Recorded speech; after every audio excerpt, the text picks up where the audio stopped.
Hi hello welcome to Aadab TV. This is Saritha. భారతదేశ సినీ చరిత్రలో చారిత్రాత్మక నేపథ్యంలో ఇప్పటికే ఎన్నో సినిమాలు తెరకెక్కాయి. ముఖ్యంగా ఇలాంటి చిత్రాలకు బాలీవుడ్ కేర్ ఆఫ్ అడ్రస్ గా నిలుస్తుంది. వాస్తవ కథలతో పాటు చరిత్రల్ని తవ్వి తీయడం అన్నది బాలీవుడ్కే చెల్లింది. అయితే అక్కడ అన్ని చరిత్రలు సక్సెస్ అయ్యింది లేదు. ఆ కథని డ్రమటైజ్ చేసే క్రమంలో దొర్లిన తప్పిదాలతో వందల కోట్ల రూపాయలు నష్టాల పాలు జరిగాయి. ఇలాంటి ప్రయత్నాలు సౌత్ ఇండస్ట్రీలో పెద్దగా జరగవు. చేసిన అలాంటి కథని కమర్షియలైజ్ చేయడంలో తెలుగు రైటర్స్ తెలివిగా వ్యవహరిస్తుంటారు. తాజాగా పాన్ ఇండియాలో అలాంటి చిత్రాలు కొన్ని రిలీజ్కి రెడీ అవుతున్నాయి. 2025లో రిలీజ్ అవుతున్న ఈ సినిమాపై అంచనాలు భారీగానే ఉన్నాయి. నిఖిల్ హీరోగా స్వయంభూ తెరకెక్కుతుంది.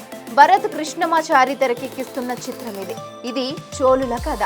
సినిమా సెట్స్ కి వెళ్ళి చాలా కాలమైంది, ఇంకా సెట్స్ లోనే ఉంది.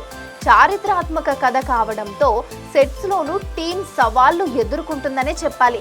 ఈ సినిమా కోసం నిఖిల్ కత్తి యుద్ధం, గుర్రపు స్వారీపై ప్రత్యేక శిక్షణ తీసుకొని బరిలోకి దిగాడు. ఇక పవర్ స్టార్ పవన్ కళ్యాణ్ కథానాయకుడిగా జ్యోతికృష్ణ తెరకెక్కిస్తున్న తొలి పాన్ ఇండియా చిత్రం హరిహర వీరమల్లు. ఈ సినిమా కథ మొఘల్ సామ్రాజ్యానికి సంబంధించింది. ఇందులో ఔరంగజేబు పాత్రలో బాబీ డియోల్ నటిస్తున్నాడు. మొఘల్ సామ్రాజ్యంలో కొంత కథని మాత్రమే తీసుకొని దీన్ని 2 భాగాలు తెరకెక్కిస్తున్నారు. పవన్ కళ్యాణ్ వీరమల్లు పాత్రలో కనిపిస్తున్నాడు. అలాగే యంగ్ హీరో తేజ సజ్జా నటిస్తున్న మీరాయి కూడా చారిత్రాత్మక అంశాలున్న కథనే. బేస్ పాయింట్ మాత్రమే తీసుకొని తెరపై కొత్తగా ప్రమోట్ చేయబోతున్నారు. అలాగే యువ సామ్రాట్ నాగ చైతన్య కూడా ఇదే వరల్డ్ లోకి అడుగు పెడుతున్నాడు.